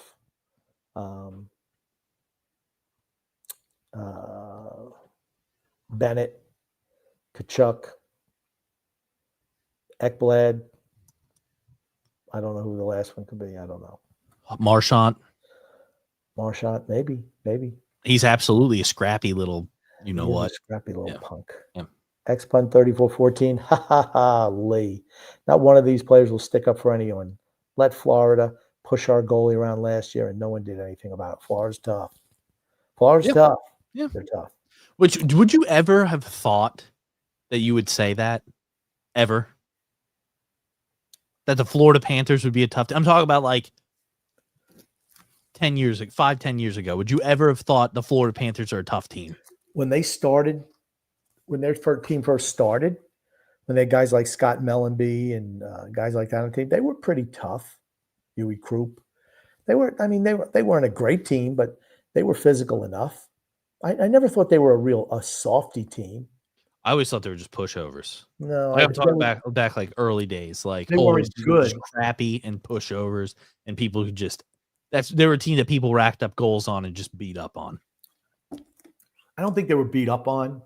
They just weren't very talented. Okay. Ponybird Curtis says, Grump, what would the quitter have to do this year to make you change your tune on him? Not quit.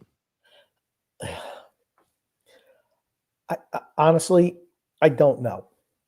Because, like I said, when you've been on 9 teams in 12 years, It's a you problem. that's the problem I had with him when he came in. And he's already left a bad taste in your mouth. Why was he on 9 teams in 11 years? That's come on. There's a reason. Because it's not like he doesn't have any talent. I mean, he can score goals, but nobody wants to keep him. There's a reason. So I don't know. He'd have to score 50 goals, and I don't know. It's not that I hate him or I root against him. He's just a quitter. I mean, that's it. I'm going to root for him on the team. I mean, I thought when he was on a prime role, he did what he always did. He didn't play any defense. He was a goal hanger. And I thought the power play was really good with him on it for the first few games. His presence on there generated more speed to the power play. I don't know what they're planning on doing. I don't see him succeeding in the third line role, though. He's not a third line type player. Maybe they put him with Barzal on the second line and put Anders Lee on the third line. And you still got to give Anders Lee the power play time, as a guy in front of the net. But if you limit Anders Lee's ice time, it makes it, and he always seems to play better when he's on the third line because he feels he's preordained to be a first liner, even at his age. But maybe that works. I mean, I just don't see him as being a third line player, Anthony Duclair. I just don't. But again, lines are subject to change. I'd like to see him play well enough to elevate himself off the third line. That's step one. Gungun says, Sunex, another test to improve your Islanders' history knowledge. What was the double chili game? At this point, is Antonio Brown legit insane?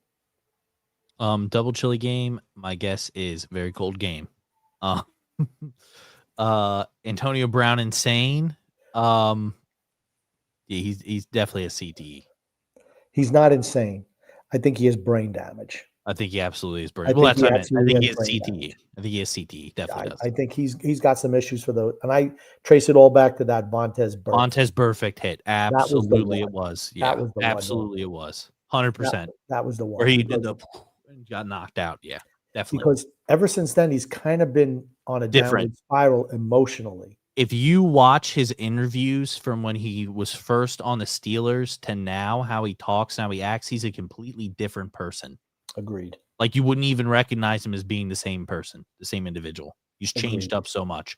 Yes. It was after that had happened. True. What was the Chili game, Grumpy? I don't remember what the double Chili game was. Ponyboy Curtis says, Son X in his current stage reminds me a lot of what TJ was on the podcast 5 years ago. Is optimistic with less knowledge, before TJ was crying about statutory rape during the 2023 draft. Oh my God.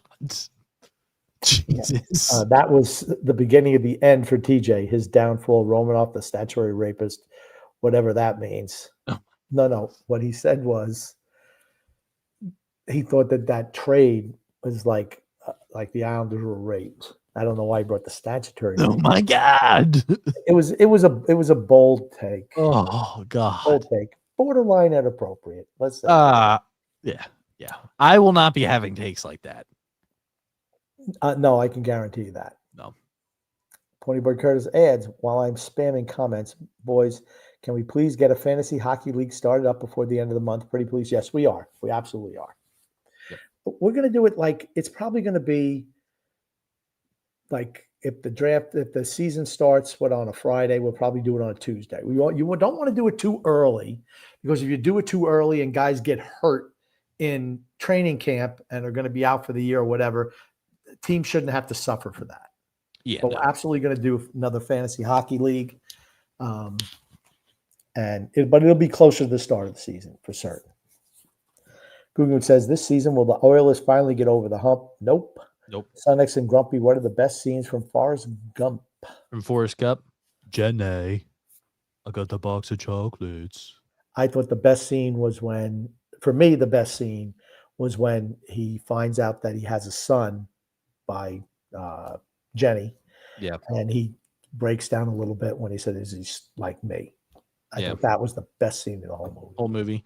I liked. Now mine's a little bit. I think Forrest Gump is another I enjoyed the movie. I thought it was overrated.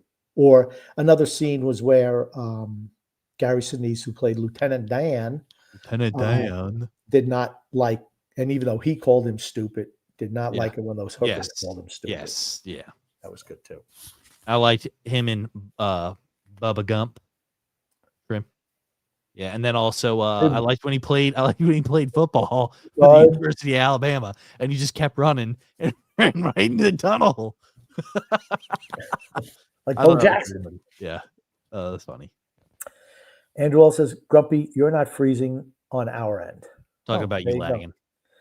Ponyboy Curtis says, Grumpy, I'm buying you a Holmstrom jersey for you to wear on the podcast. Did the Josh Bailey shirt get retired, bud? Yeah, I haven't worn that in a while. He's not on the team anymore. And the Mets lost again tonight. Congratulations, Mets. Freedom Fun Adventure goes, X-Man, softball for you. Your beloved dad went over this with you a couple of weeks ago. Hall of Fame General Manager Bill Torrey drafted which Hall of Fame defenseman #1 overall? Hint, he traded for his brother. Oh, we just referenced this. Is it Dennis Potvin? Oh! Electric presses, baby. I got one right. See, I don't know if you would have gotten that answer if we hadn't just talked about it. If we hadn't just 15 minutes ago, 10 minutes ago. Probably not. Probably would have forgot. Freedom Fun Adventure goes, all it took for Grumpy to be invited to TJ's house for the first time was TJ and Doc Page needing a babysitter. Shake my head. Grumpy, don't forget to take out the trash, do the dishes, vacuum, and clean the windows. Oh. Well, here's the thing. They know I'll do anything for that baby. Anything. Yeah, they know you will. Anything. Ponybird Curtis says, I don't think Drouin is going to spend too much time on the top line. I disagree. I do. I think I think he's going to play with Horvat. You can't put him and Barzal. Their styles are too similar to have them on the same line together. Ponyboy Curtis says, did they sign the Ethan Bear kid before we got the first overall or after? I think it was after. He's right. He's a right shot defenseman depth. That's what he is. Because we don't have any of them in the minors who are even, even the guys we drafted this are all left shot defensemen. Right shot defensemen are harder to find. We used to have a plethora of them, and we frittered them all away for whatever reason. And we didn't get the Rhinebacker kid back in the Noah Dobson deal, which would have helped alleviate that issue. Instead, we went for another fourth liner, which seems to be the MO of the team. But Ethan Bear was okay. He's been with Edmonton. He was with Carolina. He looked pretty good in Carolina. And I don't have a problem with him being a number 7 guy. None at all. Freedom Fun Ranch goes, there is some increased toughness for Bridgeport in guys like Gleb, but still no enforcer in the entire organization. AHL teams just abusing and manhandling Bridgeport and the Islanders goalie run, etc. That's a problem you have, I know, X also. Ponybird Curtis says, wow, D'Angelo and Romanov as the top pair. That's freaking brutal. Absolutely. They can. And X-Bun says, shaking his freaking head. Really, Wah? Really? I don't know if they might be penciled in as a top defense pairing. They're not going to be playing against good offensive opponents. They might get caught out there or in road games because that's the worst pairing that there is defensively. Absolutely the worst. Tony D'Angelo is going to put up points for the Islanders as a power play guy. He absolutely will. He's just horrific defensively. That's his issue. And Romanov just sucks. He's horrible. I don't want to even beat down on that one again. Matthew DiBernardo says, another week, another Mitchell intro. Shocking. Get it together, son X. That's right, Jerry Mitchell. Get it together. Don't this up, Mitchell. What's the best in 3 o'clock high? What's the best scene? That it's the fight at the end.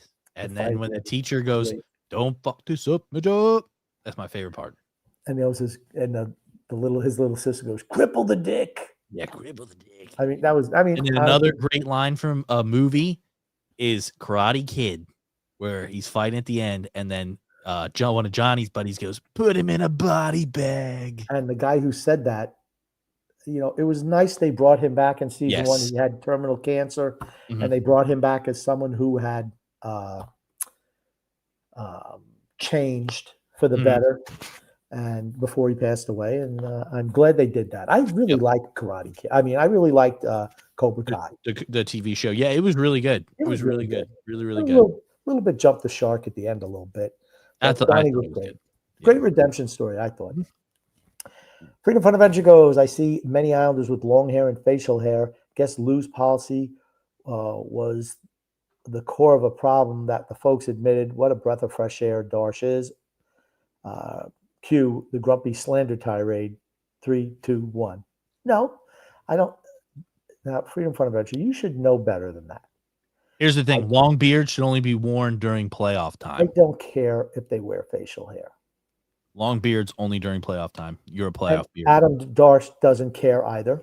He doesn't get kudos or slander from me for that. Maybe he wants to see something that he can't have. Stanley Cup championship? Hair on his head. Oh, damn. Wow, X. Little jealousy, huh? Me? I got more hair on my head than he's got. He's saying Matthew Darsh a little jealousy. Oh, yeah. Well, you could be jealous too. Maybe he's gonna do like a thing where he collects the hair and makes himself a wig afterwards. There you go. Mario Vargas says, "What's your opinion of JT Miller being named the Rangers captain?" I don't care. It's funny he couldn't get along with Pettersson in Vancouver, but with the Rangers, he's a captain. Maybe Pettersson's the problem. Could be. I did hear that. They wanted him to be tough on Pettersson. They thought Pettersson, another Swede, was a little bit too soft. And they wanted him to toughen him up a little bit, and it didn't take. And there wound up being an irreparable divide between the two of them. And that's why he was moved. I think JT Miller is still a good player. He's a little older now, but I think he's still a good player. Matthew says, I actually love the Washington uniform. Yeah, I think everybody Yeah. does. It's nice. Yeah. I like the colors too. It's the logo. I'm telling you, it's the logo. Yeah, the but logo. the colors Logo makes uniform. Freedom Fund Adventure goes, I got to please the king. Son X wants this new gaming computer so bad. Matthew Sklar says, Detroit is just okay. Yeah, I thought it was second, but I mean, I don't think, Yeah. I mean, except for I thought the Washington was by far the best. I like the logo on Detroit. I don't know. Too many stripes, says Matthew. Yeah, very true. X-Pun says, I'm kind of feeling the wing sweater. Yeah, it's second. It was second for me. I love the logo, like I said. Caps a 6. Oh, wow, from X-Pun. Give the Caps a 6. Okay. Matthew S. says, no mascot logo on the uniform. Come on. Yeah, come Debatable. Come on. I will say I love those. Like if the Islanders mascot was the fisherman, I love the fisherman uniforms. Whoa, X, watch out, X. I don't care if people hate. They are so X good. just jumped into the deep end of the pool. They are so good. Those are some of my favorite uniforms by far. Hey, I'm allowed to have an opinion. And I love the lighthouse logo yes. on the shoulders. Absolutely. Those uniforms are class. They look so nice. I gotta say, I didn't like the waves. I mean, I know why they did it, but I wasn't a big fan of the waves. I don't care. I think the uniforms look so sharp. They could have done such a nice job. And even when they used it a couple of years ago, the colors were terrible. The Bridgeport ones were 1,000 times better than the Islander ones. I know that the Bridgeport Islanders, but than the New York Islander ones, the Bridgeport Islander ones were way better. The color scheme that they had, far superior. Are you talking about the Sound when they were the Sound Tigers? No, I'm talking about the island. They did the fisherman logo for the Bridgeport Islanders, and then they also did it for the New York Islanders. The Bridgeport Islanders had a better fisherman jersey than the New York Islanders did. I don't remember. Give me a second. Give me a second, and I'll pull them up. Okay. Freedom Fund Adventure goes, I thought the Islanders scout and former player Trent Klatt's comment on Aitchison and the Islanders document was insightful. The best open ice hitter that I've seen in 17 years. Won't be sissy hockey. Yeah, I mean, the problem, and they're going to have to coach some of that out of Aitchison. I don't mind that he lays the lumber, but I've seen things where he takes himself out of plays. And remember, he's an older prospect too, running 16-year-old kids. And like I said, he's got a little bit too much Romanoff in him for me, but I want them, they can coach that out of him a little bit. They could have done so much better with that. It's half-assed. It's half-assed. Okay, they only use 3 colors. Yeah. They only use orange, white, and then the blue. I'm just saying the white as the background for the jersey looks a lot better. The Bridgeport ones looked a lot sharper than the New York ones. Well, the New York ones sucked. They were terrible. The ones from a couple of years ago that they used? Yeah, it was the same time period they rolled out these. Yeah, well, that's because it was awful. It was awful. The original ones are so nice, though. The original ones were nice. They could have done so much foam green color. Oh, so good. They could have done so much better with this reboot. They could have. They didn't, for whatever reason. Okay, next comment. Robert Redford. Yeah, Robert Redford passed away. I did not know that until somebody just posted that on here. I did not know that. 89 years old. It's a shame. He was such a good movie star. Do you know what movies he was in, X?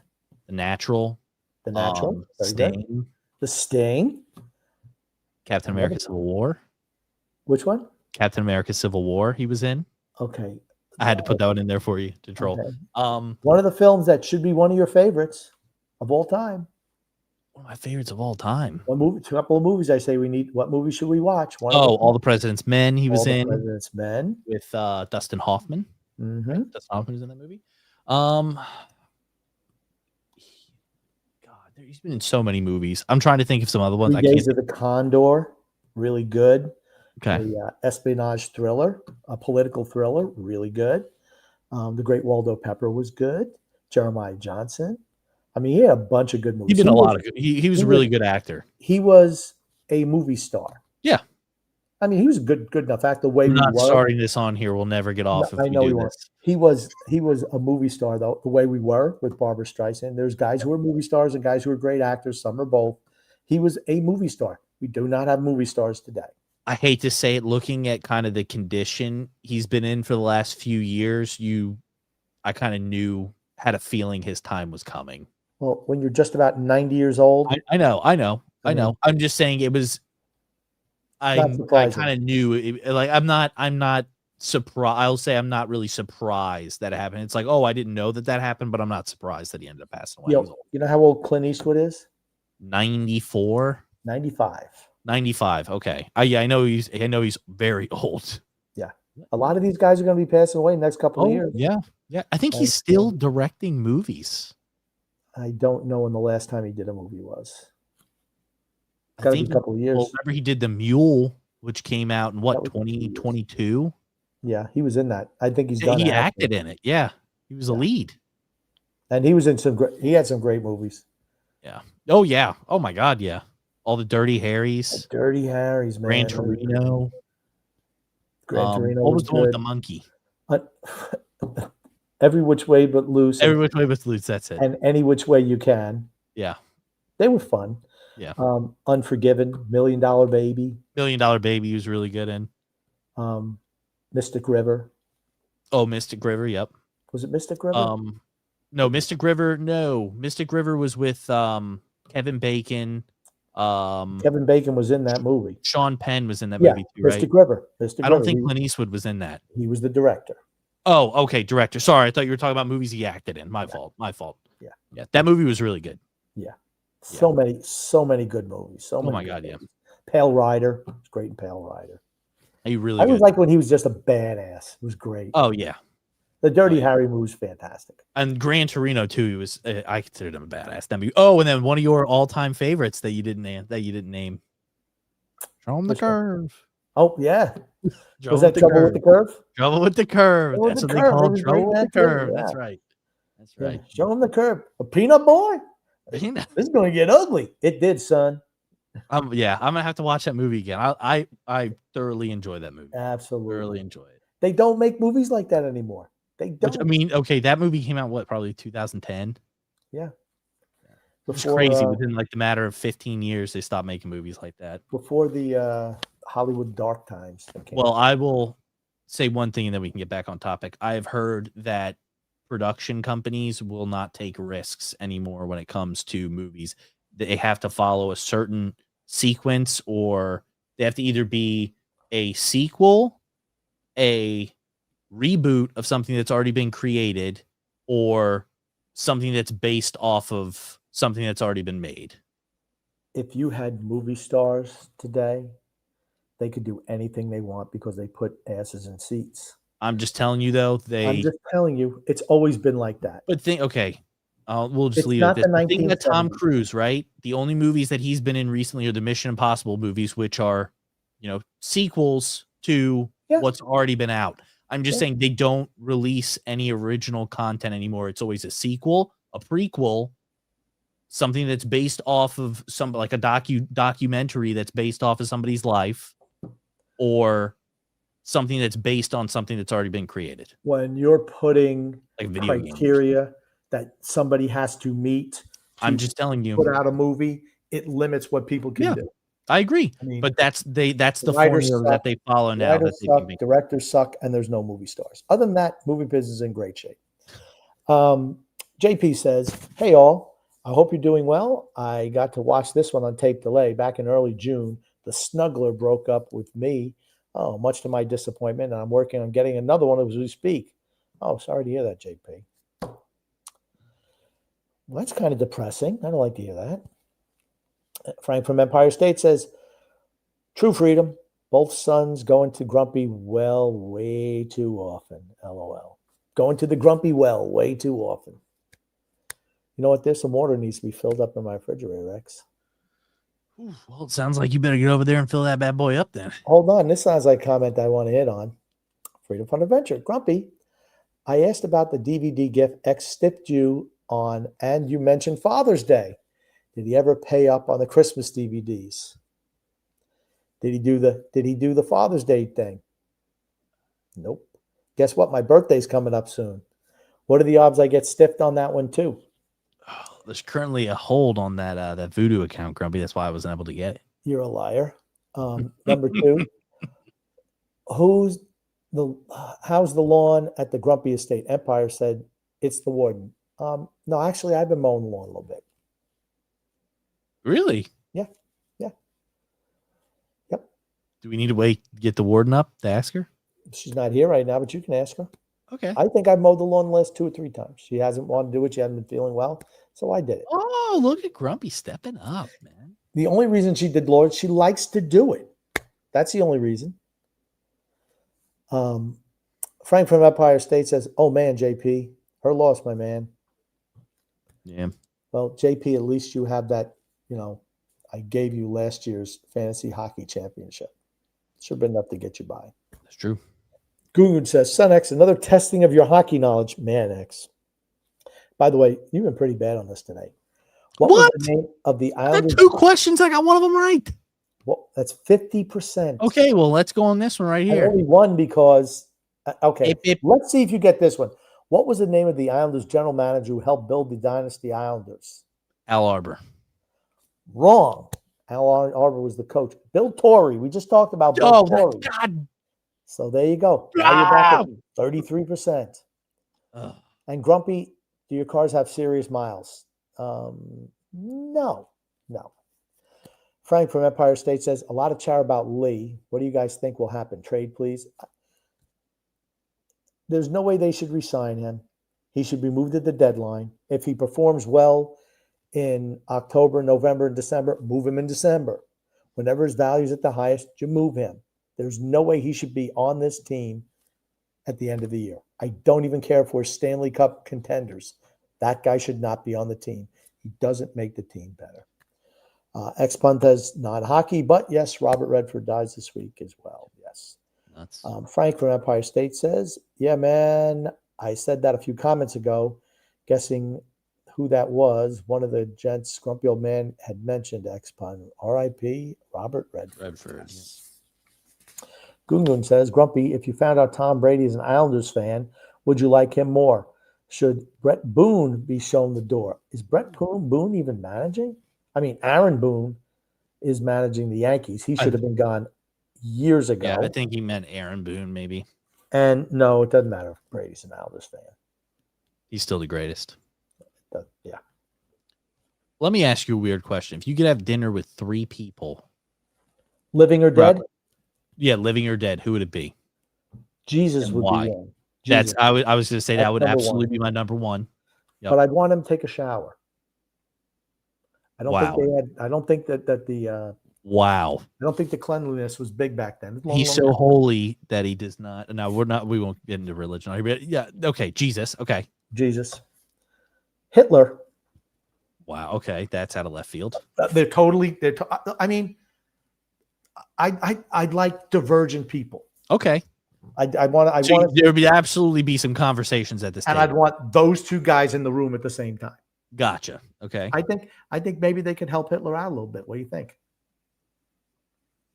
Probably. I would hope so, but we'll and then who's the third?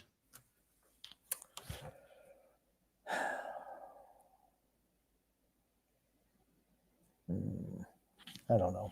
I'm tossed up between 2 athletes. 2 of my favorite. I thought you would athletes. say Liza. I have dinner with Liza every day. And she's not really a great conversationalist at this point in time. She's not. Nah. She's cute. I get to give her kisses. I wouldn't give the other guys kisses, but she'd be getting a lot of kisses. Okay. So who would be the 2 athletes? Let's just say you could bring them both. Okay. Brady and Hulk Hogan. Brady and Hulk Hogan. Okay. Very interesting. Very interesting. Yeah. I think Hulk would be a trip. Brady, I'd only want Brady if Gronk was there, honestly. Gronk would be great, to man. loosen him up, because I wouldn't want him to be phony. I just want to be yourself, bro. And you got to be yourself. That's the whole thing. You got to be yourself. Yeah, mine would probably be Jesus. I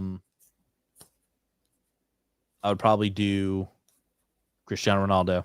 Oh, okay, that's a good one. And then Lionel Messi. No, you kidding me? And then probably my third.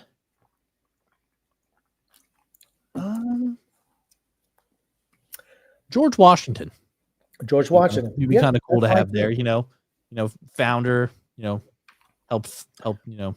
Found the United States of America. So Yeah. I think it'd be kind of cool. Can't go wrong. Can't go wrong with any of those. Nope. Yeah. Be an interesting conversation. Frank from Empire says the Hanson brothers. That's fair. The Hansons. And Frank says, when are you guys going to bring Phil back? He'll be back on next week or so. Frank from Empire State continues. I'm glad you mentioned it, man. Many of the old greats are passing. Yeah. And no one's replacing them. That's the worst thing. No one's replacing them. Like pro quarterbacks, except for Josh Allen, they all kind of suck. I mean, this is the comment, by the way, that made me laugh. Okay. Freedom says, amazing how Son X knows the average life expectancy off the top of his head, like he has an interest in some sort of what age people die, like a life insurance possibility of some sort. That made me laugh. That made me chuckle. Yeah. No, I just knew what it was. Pirro Rising says, Grumpy, when Giacomo was traded to the Rangers, got the number 2 pick. No, they did not get the number 2 pick for Eddie Giacomo. They did not. X, look up what they got for Eddie Giacomo in the trade to Detroit. It was not the number 2 pick. It absolutely wasn't. I think it was like a 3rd or a 4th rounder. They had two picks in front of the Islanders and passed on Bossy twice. The first pick never made the NHL. Who was the second? I don't even remember who the Rangers drafted in that. A lot of teams passed on Bossy. He went number 15. A lot of teams passed on him.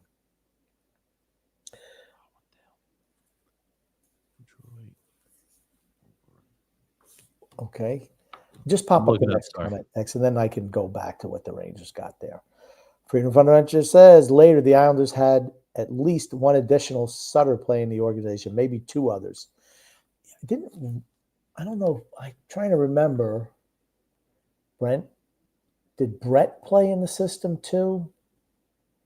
And Dwayne, and I don't think Rich did. Maybe Ron did. There were 7 Sutter brothers who played in the NHL. I don't know. I was like, that's a lot of kids who could play hockey out of one family. I liked Dwayne Sutter the best, maybe because he was there during the championship run. Brent was probably the best out of all of them, though. X-Pun says, I miss the old timers like Cagney, Stewart, Bogart, Taylor, Davis. It's funny you mentioned that. I watched something. It was a Turner Classic Movies thing about the AFI, American Film Institute. Like they celebrate, a great person every year. And you look at the older people who you just look at everyone in the audience, all freaking movie stars. Like, Cagney won one year, or who was singing a song? They had I'll have to look at it again and talk about it on the show. They had Art Garfunkel and Harry Dean Stanton singing Dream. Maybe it was for Kirk Douglas. I don't remember who the person was who got the award, but the whole audience knew the song Dream, Dream, Dream. And the whole audience knew the song. I don't think you could do that today. Certainly not I don't think anyone knows anything today for the most part. Certainly not the lyrics to a song like that. But the whole audience sang the whole song. It was phenomenal. You don't see stuff like that anymore. You don't see grace from people like you did back then. You just don't. It's a shame, honestly. Eddie Jockman. Any information on that, X?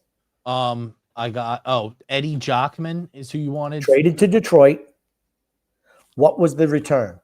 You could have walked to a dictionary and gotten that information. Dude, I've been stretching this for how long now? And you still don't have it. Sorry, I was looking at Mike Bossy. I thought that's traded to the Detroit Red Wings. For hold on, I'm trying to find it. Get another comment up. Maybe if I do another 20 comments, we can find out. Oh, God. I'll just add some in here. Ponyboy Curtis says, I thought it was funny on a recent podcast. Sonic said, you can't teach compete level. You either have it or you don't. Then 2 months later, he asked Grumpy, what is compete and how is it measured?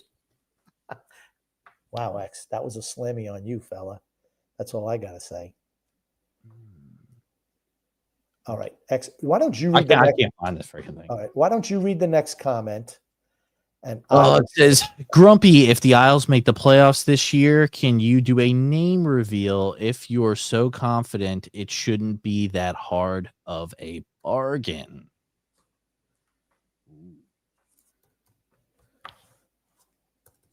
I do not think Grumpy Old Man will be doing a name reveal, and he's already revealed this name. It is Grumpy. Am I right, Grumpy? yeah, I'm not I'm like what, like my name reveal? Yes. Yes. Yeah, probably not. Maybe the last episode that we ever do, I'll do that. Then people are going to probably SWAT you, where they'll call SWAT to your house. I don't care. The heck do I care? Do I have any enemies, really? I don't think It says so. Lucas Sutter, I believe, played for Bridgeport.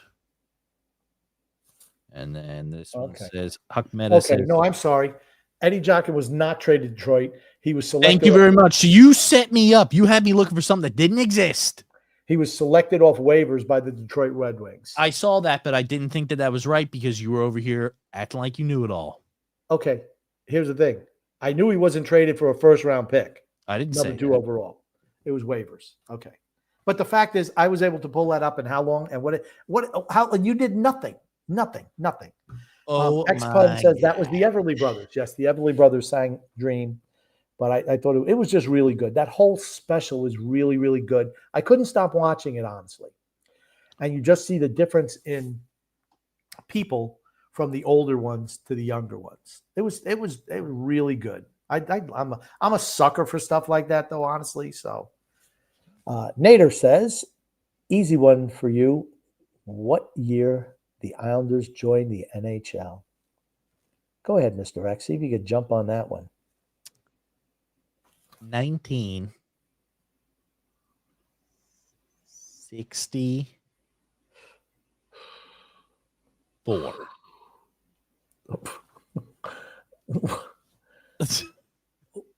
What year? 1964. 1964. Have you ever watched this podcast before? Ever? Yeah. I'm gonna give you another shot at it, X. Was that close? Compared to what? Like today? Yeah, like should I go up or down? More You recent? should go up. You should go up. What are we shooting for time frame here? 70s? Yeah, probably the 70s, yeah. 1975. No. 74. Oh my God. 73. 71. 72. 72. Oh! All right, so there's another miss. That's another miss for you. Oh, yeah, it was pretty bad. They awarded the franchise in 71, but their first game was 72 against the Atlanta Flames, who were another expansion team. Yeah, I never got that. So Freedom says, Son X loves the fisherman jerseys. See what I mean about slow? Fisherman jerseys are nice. They're crisp. They are pretty cool. Matthew S says 1972. Drew says, oddly enough, Grumpy must be on vacation or he moved houses, or the warden said he was too loud and kicked him out of the house. No, I'm in TJ's house, actually, babysitting little Angel. I'm looking at her right now. She's unconscious over there. She even looks pretty in that picture right there. And then Huck Meta says, back to sing-alongs, the Rocky Horror Picture Show I checked out last night. Let's do the time warp again. Another movie that they very good movie. Again, I can't even tell you the last good movie I saw. I mean, maybe The Accountant 2. I didn't even watch The Accountant 2. I still need to see it. Don't say anything. I'm not going to say anything, but the opening was great. I thought the opening was great. But like most of these movies, they devolve into a big, long shootout at the end, which those are your favorite. I was okay with how The Accountant ended, honestly, the first one. I thought the first one was really good. I thought the first one was good, and I liked how it ended. This one, the beginning is really, really good. Really good. Should absolutely watch it. Ponyboy said, yeah, where the frig is the couch? It's at my house. Just sitting in a nice, actually, it's nice. I don't mind sitting in a chair like this. And then Huck Meta says Warhorse. That's a Steven Spielberg movie. That was Warhorse. I liked it. I thought it was okay. I liked it. I thought it was good. I mean, I thought it was okay. They don't even make a movie as good as Warhorse anymore. Yep. I mean, last year, what movie won? Honora. The Brutalist was way better. Way better. I didn't watch either of them. I watched it. Ponyboy Curtis says, why doesn't Sun X just write down the intro and read from that at the start of the show? I don't know. Has that been suggested to you 50 or 60 I times? had it down. I just made a mistake today. You should never make a mistake, dude. It should be like automatic for you. No, do me the whole night. Okay. The Game with Michael Douglas, that was good. And Sean Penn also. That was good. Great movie. I think that is going to wrap up the show today, Grumpy. Anything? Oh, I mean, we're just quick. How you just jump? Oh, that's it. That's okay. It. Oh, good. I mean, maybe you should use a teleprompter, X. Yes, that's right. Okay. Yeah. Grumpy, that means you need to invest. Give me a teleprompter. But yep. Anything you want to say before we hop off the show today, Grumpy? I want to say by the time next week's show comes around, I think the Islanders would have played a preseason game or close to it. So maybe we'll have a little bit update. We'll get a little bit more on what's actually going on the ice for the Islanders. This will be the last of our summer shows for the most part. But what I'd like to say is love and laughter to everyone who listens and even those who don't, from Sun X and the Grumpy Old Man. I just want to thank everybody for coming out as always. Love the interaction in the comments, and we will see you guys next time. Next time. Thanks, everybody. Thank you, Grumpy. Thanks, X.